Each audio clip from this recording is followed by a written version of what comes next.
Boom shakalaka, it's time for another episode of Live with Littlewood, an extra special episode this evening. It's only me here in the IEA's Westminster studio. That's because this is a special American edition of Live with Littlewood. What with it being Thanksgiving and all, we're having a look at the other side of the pond. I'm joined by a stellar range of guests from the United States of America on this special Thanksgiving edition to ask exactly how much do the Americans currently have to be thankful for?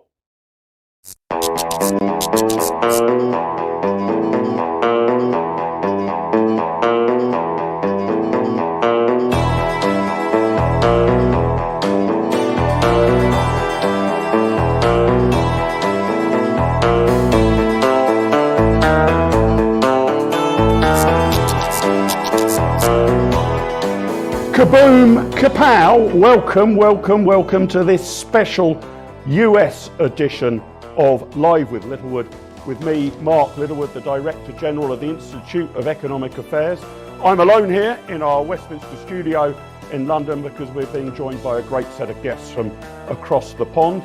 This is Thanksgiving week, of course, and it's now a year and a day since the transition from Donald Trump's presidency to Joe Biden's begun. So I'll be asking all of my guests, how's that new sense of calm and competence going for you guys?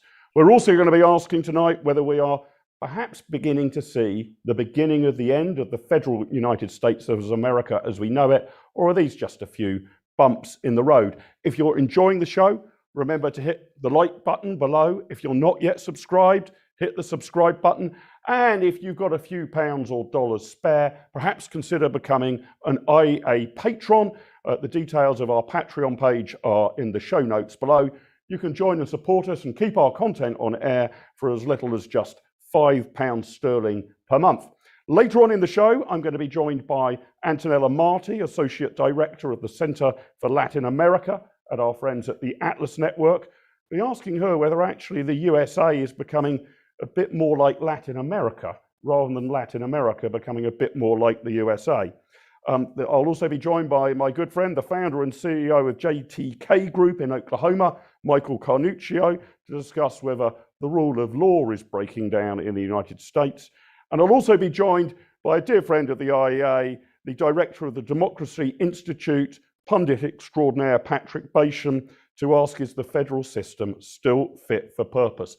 But first up, great privilege, great honor for me to welcome back to Live with Littlewood my very good friend from the incredible state of Colorado, Jon Caldara, president of the Independence Institute. John, how the devil are you doing, sir? I'm too good for words. It's great to be with you again. Too good for words. Well, there's a rarity for an American. Too good for words.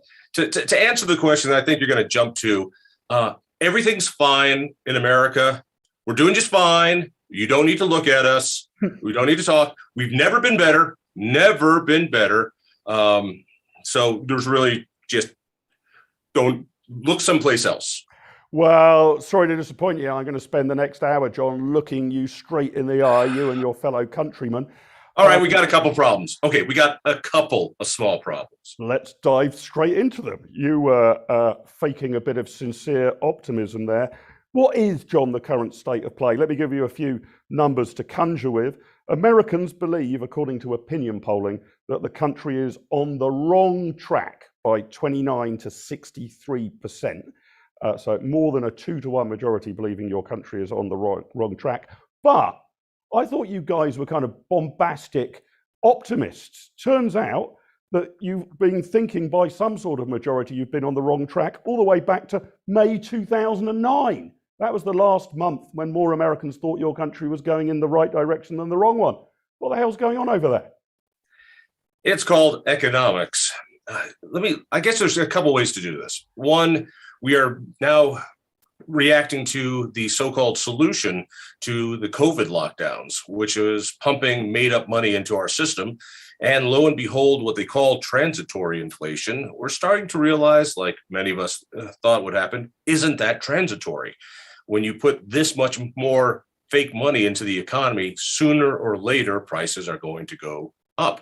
And they're going up. And for a lot of people in the United States, they've never really experienced inflation. I'm 57 years old, and I remember inflation back when I was in high school, but it was Dad's problem. It wasn't my problem. So you think about it, anybody my age and younger in the United States, they have no idea what to expect and the devastation that inflation brings. And there's another less tangible problem, and that is those old enough to remember the pre-Margaret Thatcher years in the UK, when it seemed like there was a listlessness in the nation, that there were a lot of people on the government dole in the UK, and at some point it just couldn't be sustained. There is really a feeling that people don't want to work here. And it is one of the most un-American feelings I've ever sensed being here. You know, we prize work, we prize creation, we prize taking risk. And after a year and a half of being on the government dole, I think a lot of people enjoy it. And we're finding that even though our unemployment numbers are looking great, the workforce has not grown back to what it is. And why would you if you don't have to? So there's a lot of people who've decided to kick up their heels. And I got to say, it's very disappointing. Okay, well, John, I also want to press you on, I've got a theory that any adjective in a country's name usually means that the country is the exact opposite. I'm highly suspicious of countries that have the word democratic in their name, and I'm becoming increasingly concerned about countries that have the word united in their name, the United Kingdom and the United States of America. Just on the kind of political front, I mean, is there any reaching over the aisle anymore in the USA? Or has politics in your country become so divided that you're either permanently on one side of the ledger and permanently on the other, that America is now very vociferously two tribes, I guess represented largely by the Republican and Democrat parties, but conservatives and liberals, as you would call them over there. We have a slightly different nomenclature here in the United Kingdom. Have you ever seen political debate, policy debate, cultural debate so divided in your 57 years as an American? To answer that question, simply no. I have never seen such partisanship, such win at any cost, down and dirty politics of personal destruction. Nothing is too low politics. But let's remember that it isn't the worst it's ever been. There have been times where during the Depression, we were not very united. During a civil war, we were killing each other because we were so divided. We seem to survive those. There's a good chance we can survive this as well. You say the United States, I think it's really important because I don't know if your listeners get, yet we're united only because they all touch each other, other than that island in Alaska. They all touch each other, so they're united. Our federal government was created from the states. And that's a really big distinction, that the idea was the state power is of equal sovereignty with the federal power. They created this to make sure that the states could work better and that we had certain guarantees, and that federal things such as post office and printing or coins and creating some laws affected all the states. So don't expect states to be united politically. This is the beauty of having 50 states, of having 50 laboratories that can try different things. The damage happens when they try to unite us through federal mandates, and one size fits all government just doesn't work. And that's where you see Americans getting angry. And you'll see that here. That's why in states like Florida and Texas, where there's not the same lockdown mentality, where there are much lower income taxes, actually no income tax in either state, you see them growing by leaps and bounds and surviving the lockdowns better than California and New York, which are very progressive states. Now, as you know, John, we on this side of the pond have long since forgiven you for 1776. How's that low taxation stuff going for you guys over there? Oh, by the way, we've forgiven you for coming back in the 1800s. No hard feelings. Well, in this great spirit of forgiveness, I was going to confess to a certain degree of envy here in the UK. We often look over the other side of the pond, and I guess, the USA on a GDP per capita richer than the UK. But who knew, according to your federal government, that you were this rich? a $1.2 trillion infrastructure bill, supported by some Republicans, I gather, as well, not just the Democrats. $3.5 trillion to build back better. I know that's currently stalled in the Senate, and the kind of headline cost has been about halved to $1.75 trillion. I didn't know you were this rich and had all this money to spend, John. Where did you find it all from? We do. We are that rich because we're not the UK. Therefore, we've empowered ourselves to do something no other country has done throughout history, and that is to just print more dollars. This has never been done anywhere. We're the first to do it, is to print more dollars. I know Zimbabwe did it. I know pre-war Germany did it. They did it wrong. For some reason, we'll be able to do it right. So we're told. The fact of the matter is, when you print up money, you can afford these things for a time. It is the same way when you have a friend who charges up his credit card.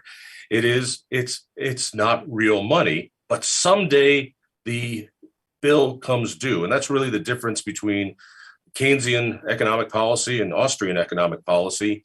And one of the reasons I believe the UK was a powerhouse for centuries was the gold standard that your money had. I think the United States was the same way. Now we both have fiat currencies that are faith-based. At some point that unravels, and I think we're seeing the inflation. People call it transitory. I tend to think it has much more to do with a money supply issue. Since COVID started, we have 33% more dollars in the economy. Since you mentioned the optimism, since Obama was elected in 2008, there is 150% more dollars. The money supply has grown 150%. These are eye-watering numbers, but riddle me this, John. I don't think either you or I would describe ourselves as Keynesians, but there's one part of Keynesian theory that I do get. You can argue with it, but it seems to at least have a certain internal logic that if there's a demand problem in your economy, a recession or something, then the government can kind of get the economy back on track by inflating demand, by spending money. That seems to be what the Biden administration are committed to, but the circumstances aren't like that at all. There's huge, I think, pent-up demand in the US and the UK economy. We've had, if you like, an induced recession because lockdowns and everything have made it extremely difficult to go about ordinary business. There hasn't been a fall in demand. So why on earth does the government need some massive fiscal stimulus package? Even those people who dislike Keynesianism make a point that if the government by fiat locks an economy down, then the government should make reparations to that, should do some sort of usually we have due process when the government takes something. Here they took the entire economy. So to pay everybody back and keep people alive for a year during a forced shutdown, yeah, that makes sense. I'll correct you on one thing. It's not like we just learned about Keynesian economics. We've been doing this since Nixon. Nixon finally put us off the gold standard, and our deficit grew. Even under Ronald Reagan, our deficit grew. You talk about Republicans and Democrats. It doesn't matter. Whatever party is in power has a tendency to debt spend. It's just gone now to mind-boggling proportions. And of course, the stock market loves this. And so we have asset inflation. I imagine you see it at the UK as well, where these companies are worth 4 times what they were last year, even though the revenue stream hasn't changed and their inventory hasn't changed. And at some point that hurts. There is a feeling, and I wish I could explain it better, but I think Americans have this little tickle in the back of their head of something isn't right here, even if they don't understand the economics of it. And they see the poor leadership of what happened in Afghanistan. They see that our borders are now open and chaotic since Trump left. They see prices going up. Then they hear of a nanny state growing. People remember the America we remember, and there's something stirring behind them. I don't know if it's a real mixture because they want free stuff. Who doesn't want free stuff? But still, there's an American value of earning and working and creating. And that's creating a real cultural revolution here. If you want, it's not Republicans and Democrats. It's makers and takers. It's the same old story. Yep. Jon, stay with us, but we're going to be joined now by our second guest. Warm welcome to her first appearance on Live with Littlewood. Antonella Marty is the Associate Director of the Latin American Center at the Atlas Network.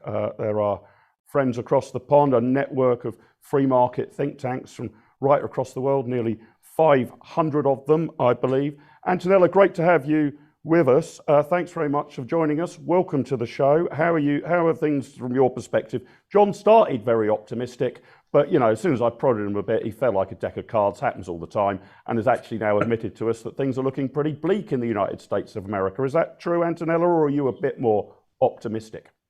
Hello, Mark. Thank you for having me here. It's a big pleasure. Well, I'm not that optimistic. In fact, I think just like you were discussing with Jon, I think one of the most obvious aspects of bad policy, and not just Biden's, just also a consequence of a long increase in the size of the state in the United States, is inflation. Of course, inflation is now one of Biden's political nightmares, if we can call it like that. I mean, the cost of living here in the US rose more than 6% over the last year, over the last 12 months. And it is the highest rate in 30 years. And that's, a consequence of bad policies when it comes to this addiction that politicians have of printing money. And I can tell you everything about living in a country with inflation, because I'm from Argentina. Argentina has one of the highest rates of inflation in the world. Venezuela, of course, has the highest rate of inflation, but Argentina is following Venezuela's path. And in Argentina, we see the size of the government increasing, and we can compare this to what's happening in the US. And the size of the government increases, and it never stops. We see regulations, one of the highest tax rates in the world. We pay in Argentina 170 taxes. For example, the tax liberation month is in September. And Argentina is a country of 45 million people.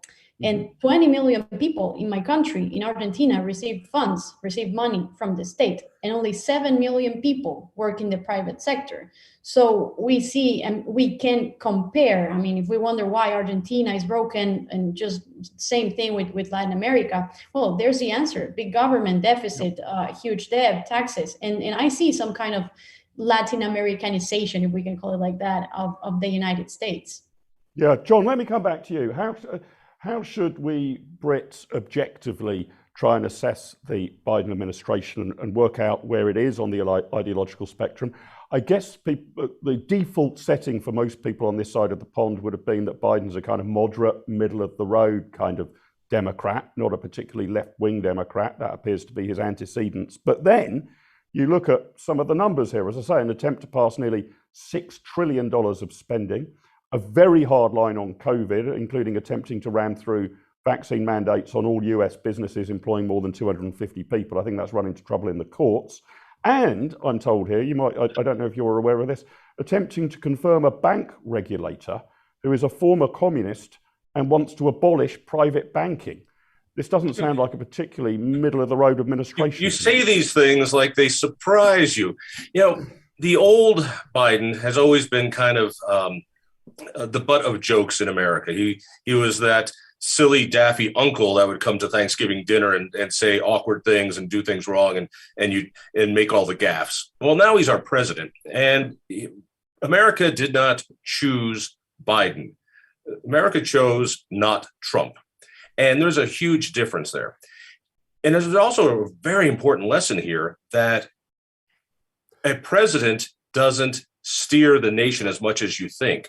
He is answering to the left wing of his party. I see it in my home state of Colorado, where we have a remarkably progressive legislature, and the progressive governor can't stand up to him.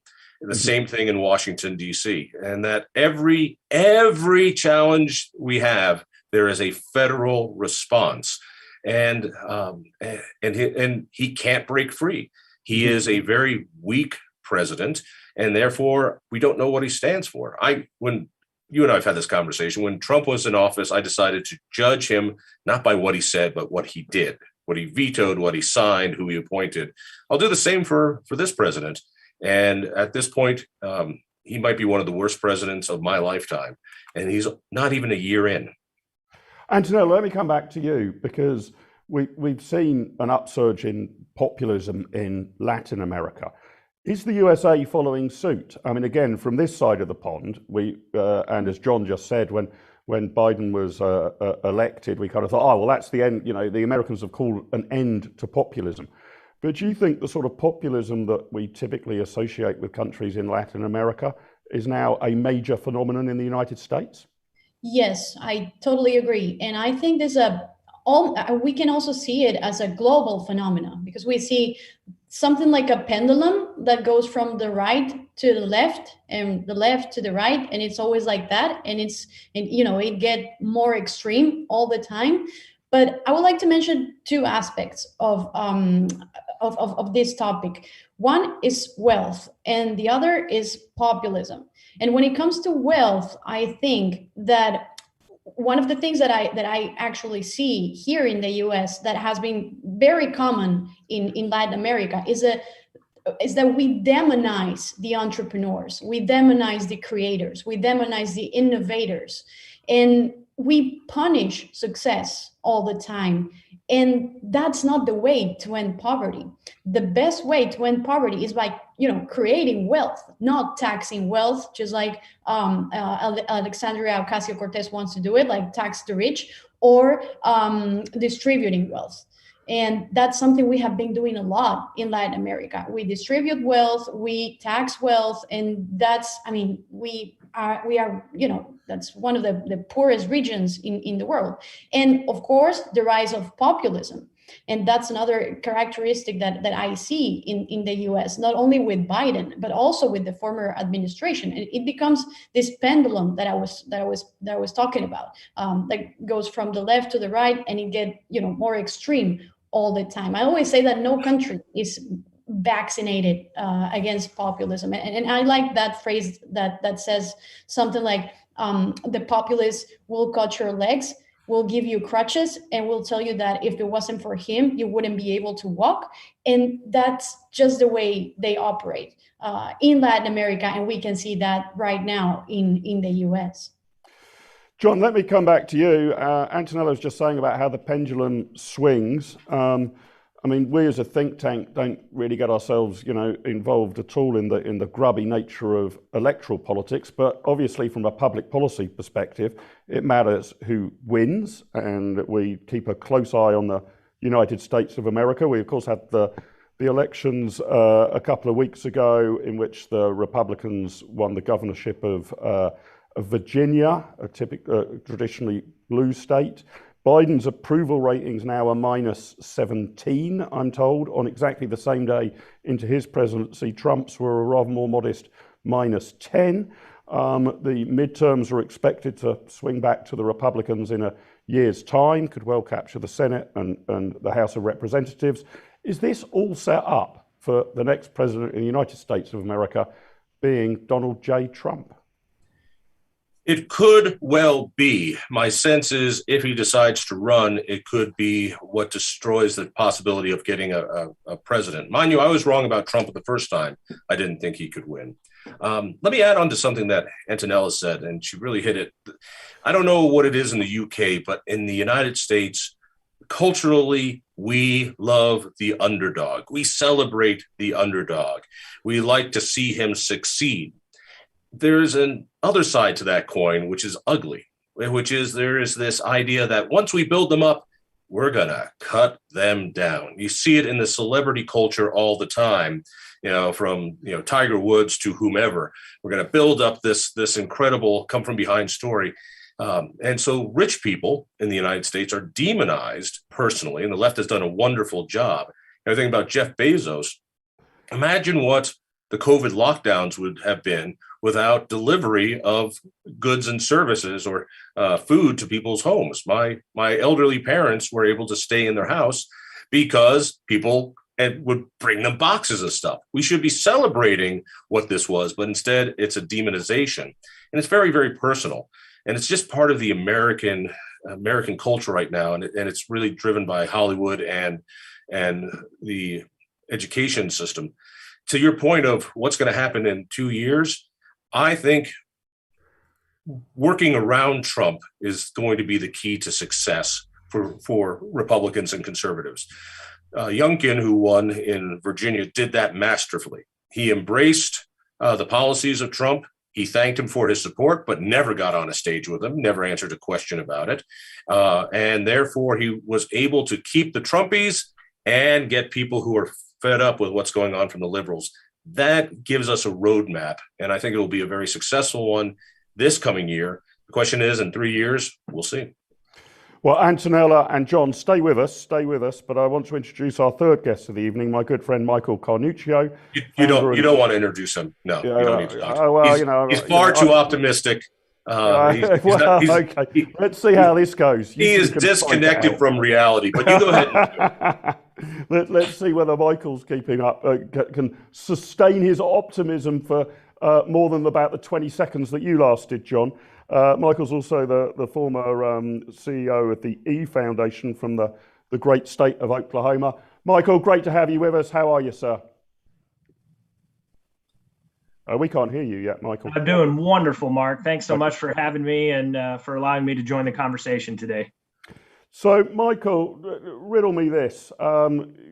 Is the US going south? And I don't just mean backwards, but Antonella's touched on this.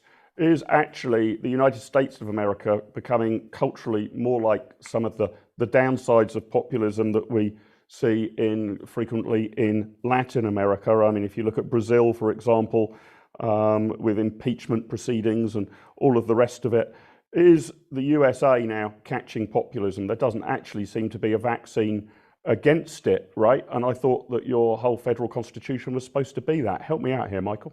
Well, I think, first of all, I think what we always have to remember is the squeaky wheel will get the grease. And so part of what you see, especially across the pond, and part of what will make the news throughout the United States is a lot of the millennials and Gen Z that we spent the last decade or two referring to as snowflakes and having to have everything immediate. They're now in Congress. They're now in leadership positions in society and at the local level. And so this is now a different cultural norm that we're starting to hear about. But we've got to remember, I think some great points were made before about how the U.S. In our fabric is always this kind of underdog, David versus Goliath kind of mentality and aggression. Right now, 3 out of every 4 American that is asked disapproves of Congress, right? And then when you ask them, well, how is your member of Congress doing? They will respond that they are for their representative, but they're not for everybody else in Congress, right? Only 1/3 support everybody else in Congress. And so I think we have to remember that we're hearing a lot from the loudest voices, but the average American, Joe and Susie Q American, are back to those core fabric and their beliefs that you would remember, Mark. And the reason we know America's okay is the Philadelphia Eagles beat the New Orleans Saints last week. I knew you were going to bring that up. I knew you know that always helps us know. It's the first time in a while. Yeah, it's the first time in a while, Michael. It also means that neither of us will reach the playoffs now. So you've done nobody any favors there, right? Antonella, let me come back to you. Your native Argentina in the early 1900s was one of the richest countries in the world, richer per capita than Italy, France, and Germany. But I guess you can say it was repeated, from an economic point of view, it was repeated overspending and currency devaluation, inflation, that more or less destroyed the Argentinian economy over the decades. Antonella, why aren't these lessons of history so clearly learned? Jon was saying earlier about, looking back to some of the problems of the 1970s, but we can also look beyond our own borders, and it seems we are destined to repeat all of the sort of mistakes that Argentina has so catastrophically made over the last 100 years or so. Yeah, we repeat mistakes over and over. In fact, I was reading that in 2019, 70% of millennials in the United States said that they will vote for a socialist. And you see many people, not only in Latin America, but also in the US and even in Europe, wearing the shirt with the face of Che Guevara. And Che Guevara, he was a murderer, and people, it's like they don't know that. It's like we create this kind of gods, and we create this kind of messiahs, and there's also a problem or a lack of education or cultural education when it comes to this kind of problems that are related to populism. But Argentina, as you said, Argentina used to be the sixth economy in the world. We, just like Venezuela, were a rich, very rich country that became poor. And we became poor because we followed bad ideas, because we fell in love with politicians and turned them into this kind of gods, messiahs, these saviors, just like happened with Juan Domingo Perón. With Juan Domingo Perón in the past century in Argentina, he basically destroyed the country. So we just, expect the government to do everything. We expect the government to pay for everything, but we don't understand where that money comes from, because money doesn't appear magically. And, when it comes to Biden, Biden has this $2 trillion infrastructure spending plan and the stimulus package. And we can totally relate all these kind of public spending, plans to what we do in Latin America. And that's why it's so important to understand wealth, right? Yeah. And Antonella, you're making that's the point I was making, Mark, is that all the people that had the Che Guevara T-shirts and posters in their college dorm rooms and thought that was cool and hip, they're now running civil society, right? They're these public institutions and whatnot. And that is part of the issue right now. Also speaks to, Antonella hit it when she talked about personality versus policy, that once we start idealizing people and not the principles, that's the beginning of the end of what we believe in, which is why IEA is so important, and Atlas, and what you've done in Oklahoma and around the world, Michael, is that these organizations are wrapped around free market liberty principles, not around people, which makes your jobs very difficult because people love to give money to people, not to principles. But we have to wed ourselves to these principles, and our job is to hold politicians, no matter what party, to these principles. That's why these organizations are crucial for saving all these countries and our personal liberty. When you put hope in the politicians, you're worshiping a false god. Well, we all agree with that, John. Let me tell you my worry here, looking at you guys from across the pond, and I'm going to give a very broad brush general picture, but I would say from, 1980 to 2016, right across the world, basically, people would look to the United States of America as providing, not through its military force necessarily, but in fact at all, but through its own practices, what a kind of free society should look like. Relatively speaking, lower taxes, relatively speaking, impressive economic growth, a sense of entrepreneurialism, the American dream, and all of the rest of it.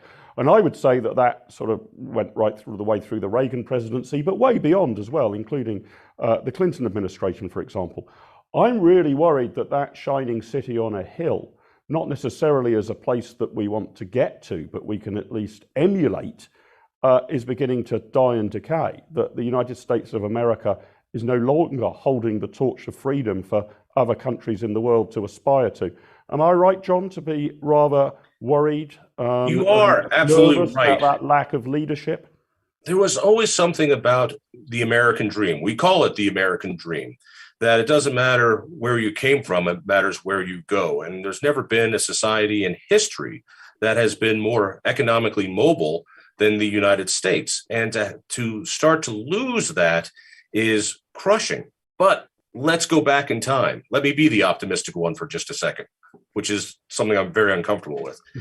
I remember when Reagan came into office during a similar period of high inflation, high unemployment, interest rates were going crazy. And he brought back, I believe, that sense. And it was an amazing thing to watch it happen in the UK roughly the same time under Thatcher. And mind you, these people, both of them, what made them different is that they were policy driven. They weren't just into getting reelected. It made a difference. So we are poised in the United States to try to bring back that American dream, to be that city on the hill that I would hope people around the world look at. But the data coming through right now, as we become a command and control, highly regulated, overtaxed, and politically correct world of cancel culture, we will lose that standing. And the sadness is we will lose that ability to set an example for others.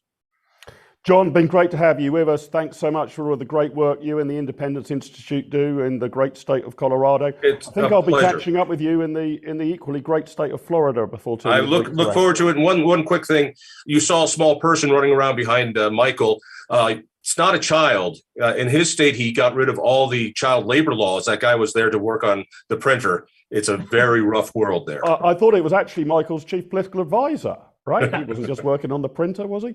Jon, an honor being with you guys. Thank you for having me. Good to see you, Jon. Catch up with you in person soon. I look forward to it. Michael and Antonella, please stay with us. My great pleasure now to introduce another good friend of mine and the IEA. Patrick Basham is the director of the Democracy Institute, a pundit, a pollster, and a great analyst of what's happening in the United States of America. And I want to move on to what's been a massive news story on the other side of the pond, being picked up here, quite a big news story here in the United Kingdom as well. We're calling this Rittenhouse of cards. Could the rule of law be breaking down in the United States of America? And this goes to the recent acquittal of Kyle Rittenhouse, who was acquitted on the grounds of self-defense, having in the midst of a riot injured one person and killed two, but he was acquitted on all charges in Wisconsin. Patrick, it's great to have you with us. Thanks very much for joining us. How are you doing, my friend? I'm doing good, Mark. Happy Thanksgiving to everyone also in America. Happy Thanksgiving to everyone in the UK who wishes they were celebrating Thanksgiving this week. Well, I'm in that category.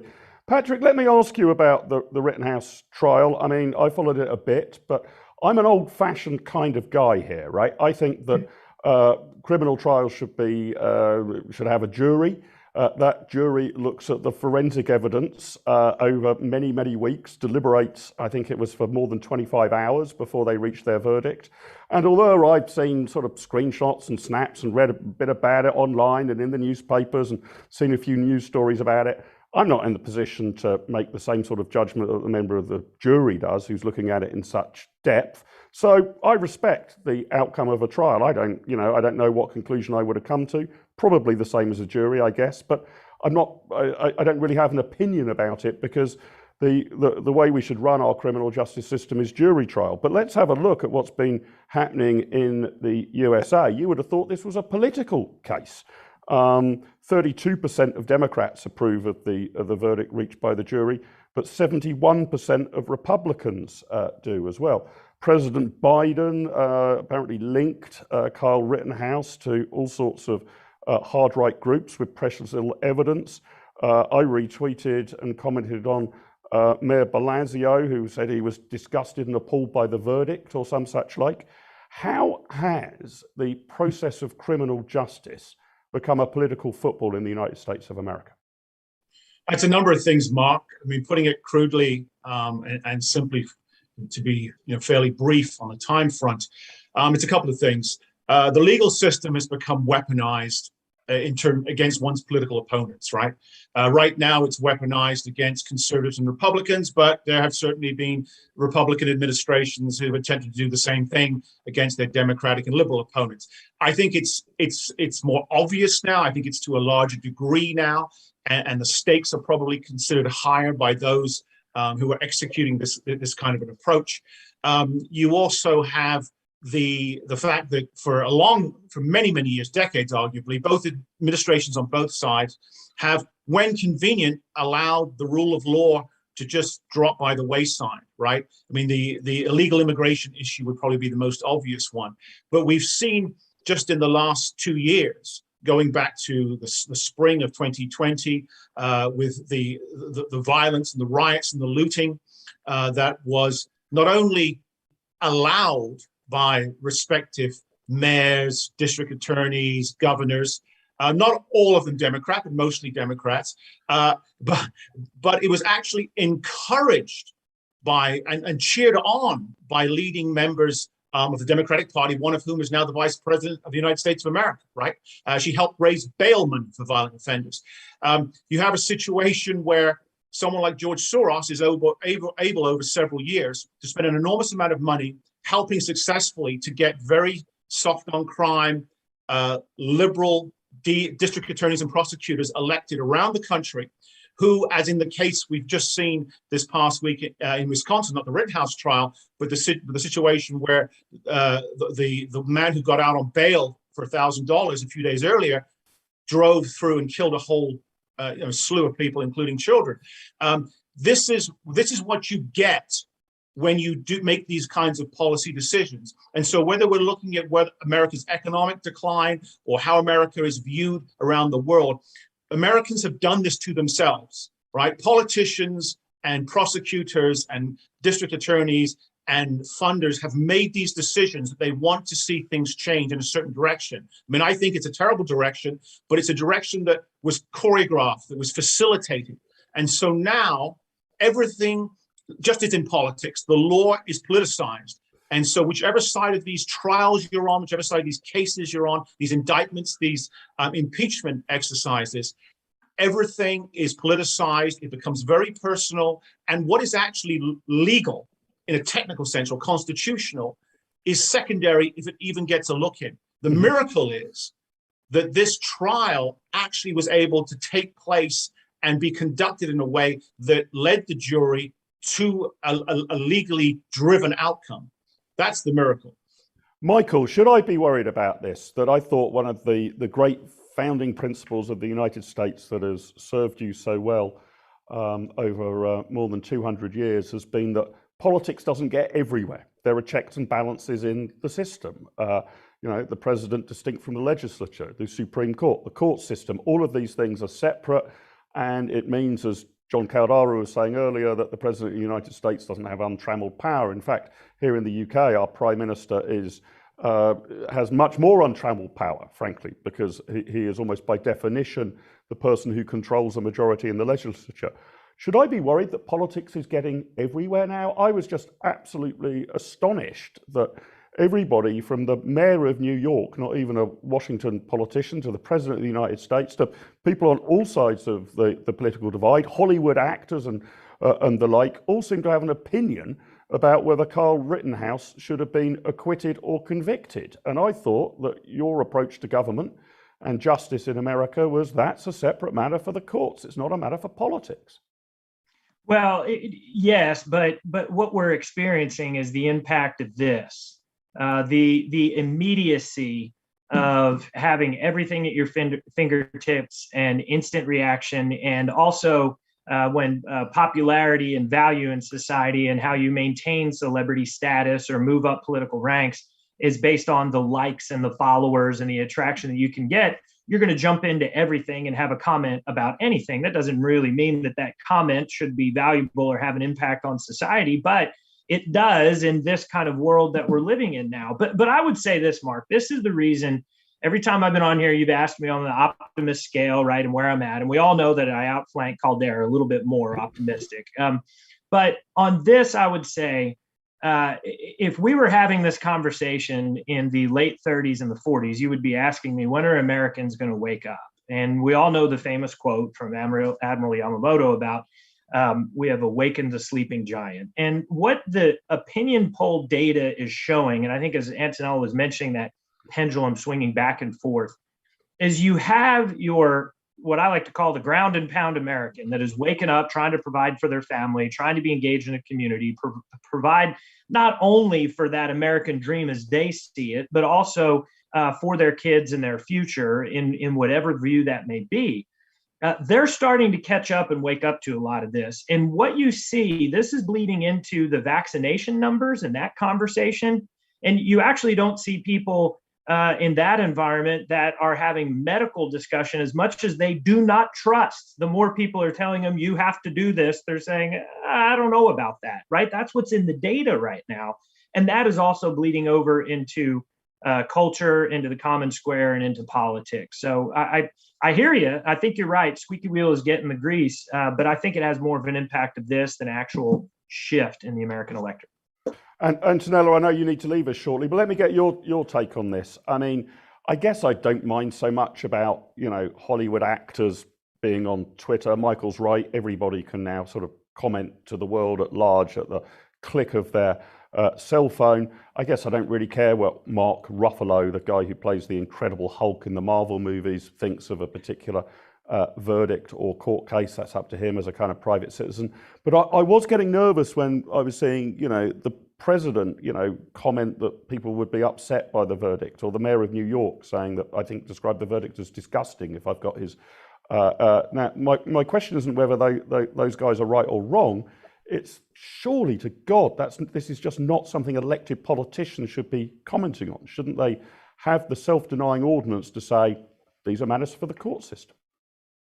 Well, and I think that there's something that we can't ignore when it comes to these kind of topics and issues.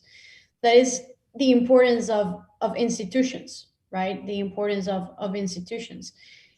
I mean, we have to remember what happened in the U.S. in January in the Capitol, in the Congress, and then, a president that didn't attend the new president's inauguration. We are seeing many things that we haven't seen before in the U.S., and I'm really concerned about that. But I want to focus on the importance of institutions to understand these kind of topics, because we keep destroying the institutions and the pillars that make us good societies, or open and free societies, and make us achieve progress. So we destroy the rule of law. We change the rules of the game with every new president that we have. And, no one is going to invest in a country like, for example, Venezuela, where we used to have Hugo Chavez, someone who used to randomly go to the street and expropriate houses and business just because he wanted. He was like, expropriate this, expropriate that. And, I always say that capital and investment are tender and caring because they go where they are cared for, not where they are neglected or mistreated. And I mean, Venezuela, for example, when it comes to institutions, they already had 27 constitutions. And we see the rise of people here like Alexandria Ocasio-Cortez or Bernie Sanders or even Joe Biden promoting systems like we see in Venezuela, Argentina, Cuba. And this is very dangerous because young people don't understand socialism. And even more in the US, where they basically never really experienced this. Let me give you a few examples. The average salary of a Cuban is $10 a month, and the average salary of a Venezuelan is 92 cents a month. That is communism. And we don't understand this kind of things in countries like the United States because they take things for granted. 1 hour of internet connection in Cuba, which is a very regulated and slow internet, is approximately, cost approximately $5. This means that if a Cuban wants to connect to the internet, he will basically lose his entire salary for the month in 2 hours. Mm-hmm. So this is a huge network of corrupt politicians that we have in Latin America. And we can see that this is something that the United States is, trying to do. They're trying to do the same here. Antonella, lovely to have you with us. Thanks very much for joining us. Enjoy, I was going to say the rest of your evening, but where you're from, the rest of your day. I look forward to meeting you in person soon and inviting you back onto the show. Great to have you with us, Antonella. Thank you so much. Patrick and Michael, stay with us. Patrick, can I come back to you on this, the point of the importance of institutions and to some degree, as I would call it, sort of losers' consent, if you like. And I'm wondering whether faith in the institutions of the United States is beginning to fall to pieces. I mean, let's look at the Supreme Court.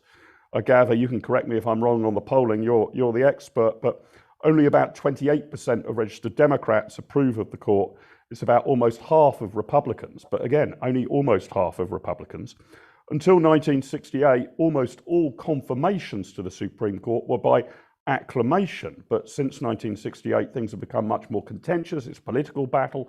I think I'm right in saying that you have to go all the way back to 1990 when a Supreme Court justice was appointed who wasn't of the same ideology as the president who could nominate them. That was under George Bush Sr., George H.W. Bush nominating the relatively liberal Stephen Breyer.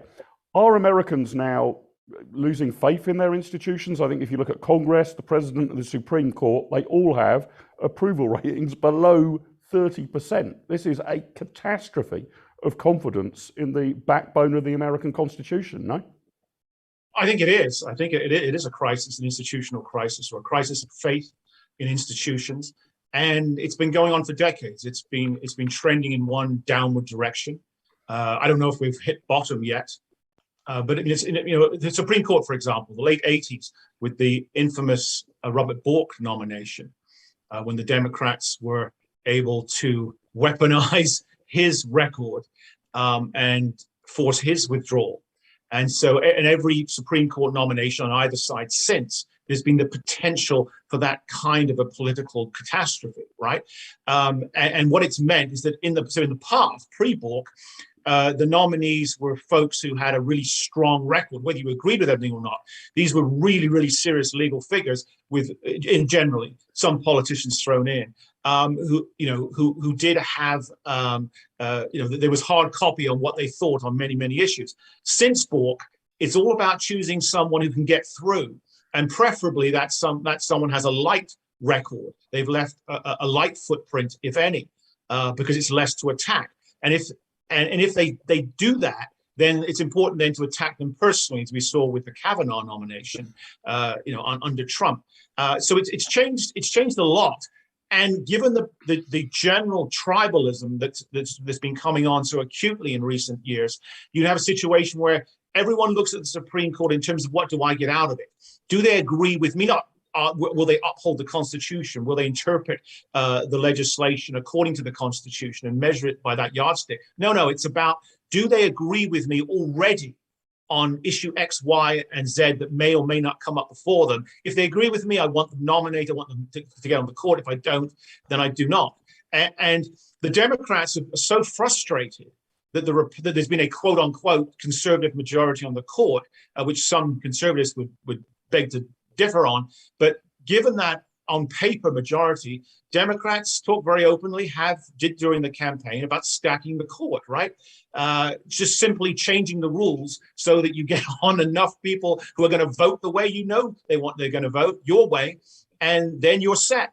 And so there is a movement, whether it's changing election laws, as happened in 2020 in many states, which was pivotal to the eventual outcome, whether it's stacking the court, all these sorts of things are ways of taking down the guardrails, removing safeguards in an institutional sense, so that we can we can rig the system so that our side either is guaranteed victory in an electoral sense and or in a legal sense, constitutional sense, or at least the odds are heavily in our favor. Yeah. So it becomes very difficult in practice for the other side to get back in power, right? This is very clever, cunning stuff that rides the wave of growing tribalism and a greater polarization and politicization of society. And this is why we are here where we find ourselves with no obvious solution. Because there don't appear to be any tangible incentives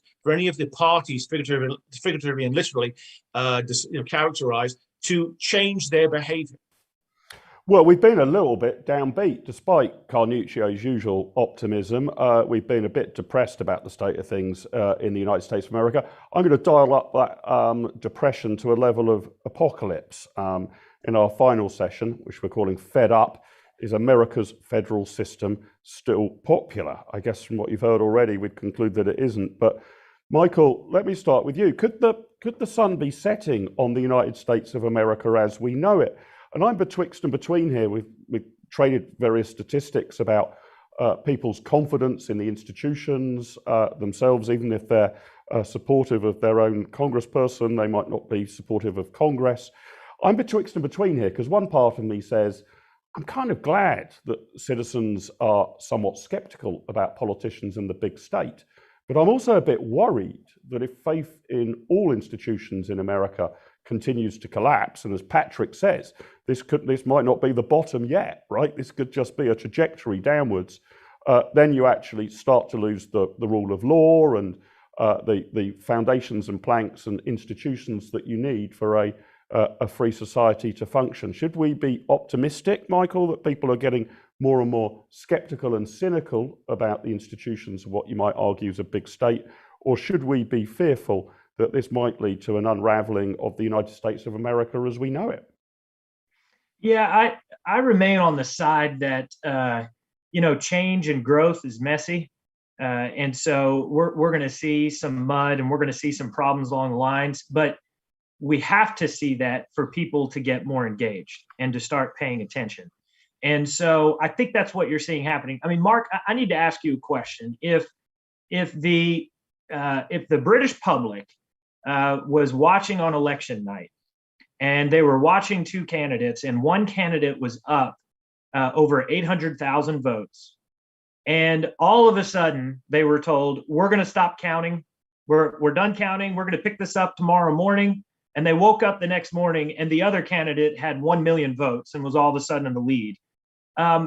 What would their reaction be? And not just in terms of what happened there, but in general to what's going on behind the scenes and things that they haven't been paying as much attention to or involved in. And then I think that starts to bleed on into a lot of other questions. And then they're told, you got to take this medicine and your kids got to take this medicine or you're going to lose your job and everything else. I think what you're seeing right now is as that snowball has come, you're starting to see the American people wake up and start to push back in certain ways and in certain conversations. And that's messy.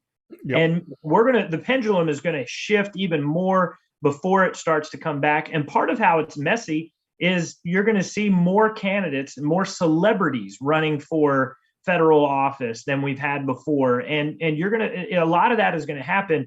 But at the core, pay attention to the reaction and the posture of the American people. The time you need to be concerned about America is if you see that Joe and Susie Q American are just apathetic and they don't care anymore. And they haven't gotten engaged one way or another. When that starts happening, that cultural phenomena signals the end of the U.S. Well, Michael, I'm going to tease you a little bit and on this, that, usually I look over to the USA as a model of kind of efficiency and everything. But here in the UK, we're able to count our entire election results for a general election in the space of about 5 or 6 hours. There are a few outlying constituencies, rural constituencies that take longer. Our polls close at 10 o'clock at night on a Thursday. At 1 second past 10, the exit poll results come out. They're nearly bang on the money. Within a whisker, right. You pretty much know the result. And certainly by the time you've woken up the next morning, you know the result, even if there are a few outlying constituencies that we're still counting. It seems to take you weeks in the United States of America. Why can't you count an election crisply, swiftly, and uncontroversially as efficiently as we do in the United Kingdom? I'm not saying there aren't some problems here of corruption. We've had lots of problems in the London borough of Tower Hamlets, but by and large, it happens like that over here, and people don't question the results. Right, and this is my point, Mark. We can, and for the majority of the elections in my lifetime, we have, and that's why that's the point I'm making. So when something does not happen, when we know it can and we know it should, that's when the American public starts saying, wait a minute. Now, to your point, then you start running down this track and the Twitter and the speculation, and you start getting into all kinds of conversations about it. But that's my point. When the vast majority of precincts are able to, but in these hot contested swing precincts where we need, and things start to go, all of a sudden things go off the rails, that's where you see the American public saying, wait a minute here. Something's going on. That starts to bleed and feed into that distrust that, as you mentioned by the polling numbers, that is inherently American always, right? Maybe Patrick can recall a time. I don't recall a time when the American electorate was not saying, I like my guy Mark that represents my district, but the rest of the bozos in Washington ought to be thrown out, right? That has been for decades, regardless of who's in power. Patrick, let me come back to you, because I want to, just before we close, run up this hypothesis. Might the federal system start to break down? We obviously had Brexit in the United Kingdom, a major constitutional shift for the UK. Questions now in the UK about whether Scotland might go independent, whether there could be a border poll in Northern Ireland. I'm wondering whether the seeds, I wouldn't put it any more than that at this stage, are there for the United States to potentially break up. If you were to look at the US Senate, it now has fewer split state delegations, i.e. one senator from one party and one from another, indicating, a sort of purple state, than at any time since 1914. So you're pretty much either a Democrat state or a Republican state. The growing polarization is leading some on both sides of the political spectrum to even consider seceding from the Union. In January 2017, a quarter of polled Californians supported California becoming an independent state. Polling evidence suggests that if had Hillary Clinton won the presidential election in 2016, fully 40% of Texans would have backed leaving.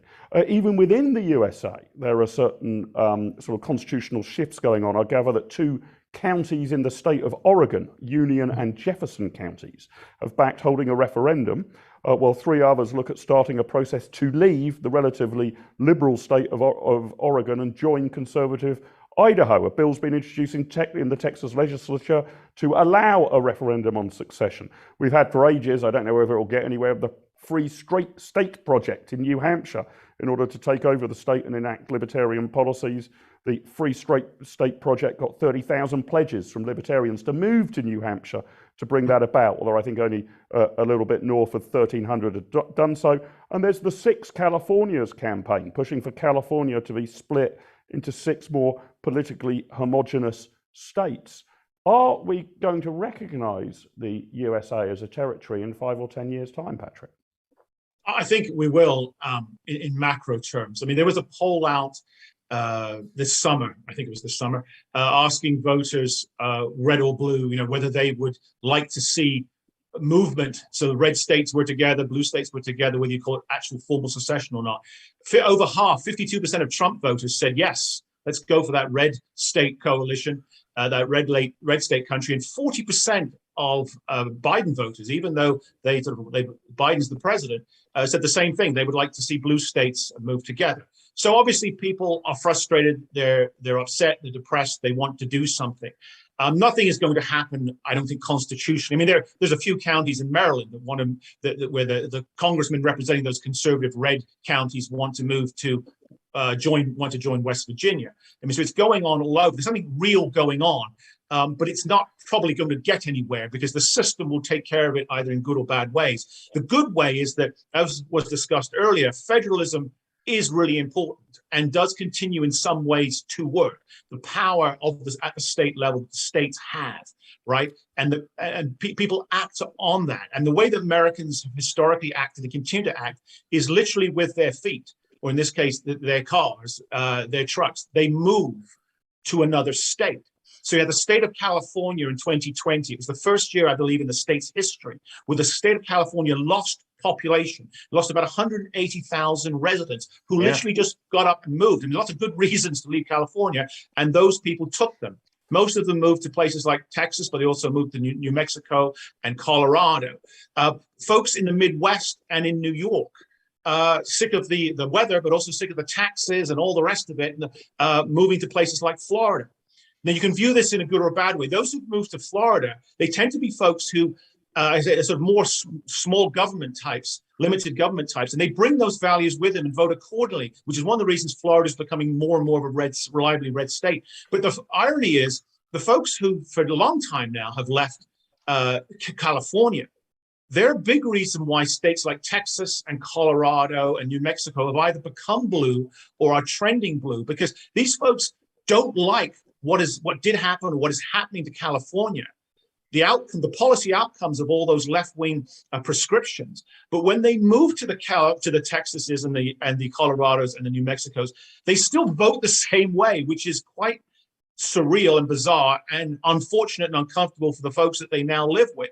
But it's a crude, simplistic way of demonstrating how Americans do still have the opportunity to take their frustrations, political and otherwise economic, and move around, because the states do remain competitive in taxation terms, in regulation terms, also in terms of the abortion policy, this kind of thing. And the rule of law we were talking about, how is it applied? Is it applied? This remains a competitive marketplace. And I think the hope for the reason that I think it's probable that America remains intact is that marketplace at the state level will continue to work as imperfectly as it has, but it will continue to work, and that will make all the difference. Yeah, Patrick, on your point of people moving, and some of them, then reflect, if you like, in their political behaviour, why they've moved, and others don't. I think my favourite anecdote was the typical message given to people relocating from San Francisco or Los Angeles in California to Austin in Texas is, welcome to Texas, just please don't bring California with you, right? Indeed. But some of that. Michael, I'm going to finish with you. Look, we've gone through Brexit here in the United Kingdom. People still argue whether it was a good idea or a bad idea. Maybe too early to tell, but I'm feeling pretty optimistic about it. Oklahoma, you could be the independent state of Oklahoma. We could get this trade deal that you and I have been talking about for years over the line like that. It's because of your, federal overlords that we can't get it moving. What's not to like, Michael? Is the USA going to hang together, or are you going to start the Free State Project in Oklahoma? No, I think where Patrick left things off is where I'm going to go. That's my sentiment as well.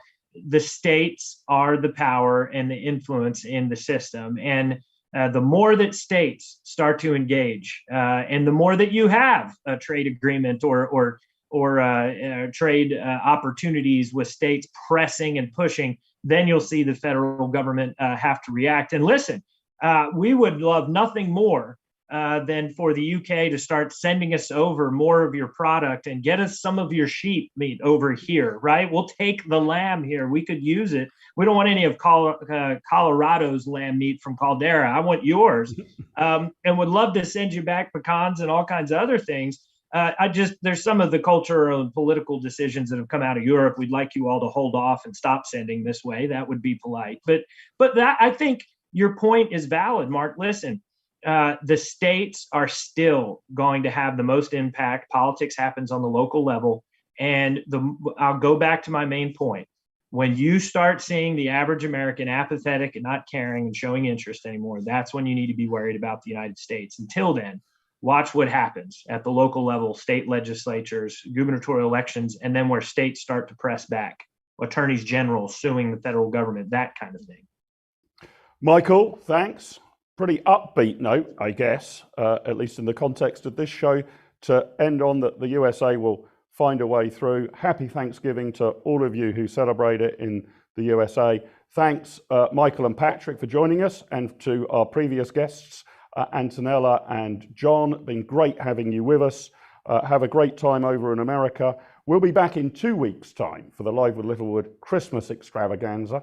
Only 2 weeks between Thanksgiving and Christmas on the Live with Littlewood schedule. So do tune in and join us for that. If you've enjoyed the show, hit the thumbs up button just below. Make sure you subscribe. And if you've got a few pounds spare, please do consider being an IEA online patron. A huge thanks to those of you who've signed up at the very, very top tier of our IEA online patron program. That's Donald Blaney, Eric Keane, James Burns, Mark Edwards, Philip Ozu, Richard Leader, Robert Appleby, Timothy Worrell, and Costa Manis. why not join them if you can spare us a few pounds to keep us on the airwaves? Until then, in 2 weeks' time, join us for our Christmas special. Until then, God bless America. Over and out. Well, if you enjoyed that conversation, why not watch one of these other videos? And while you're here, remember to hit the subscribe button and the notification bell. That way, you'll never miss out on a single IEA broadcast.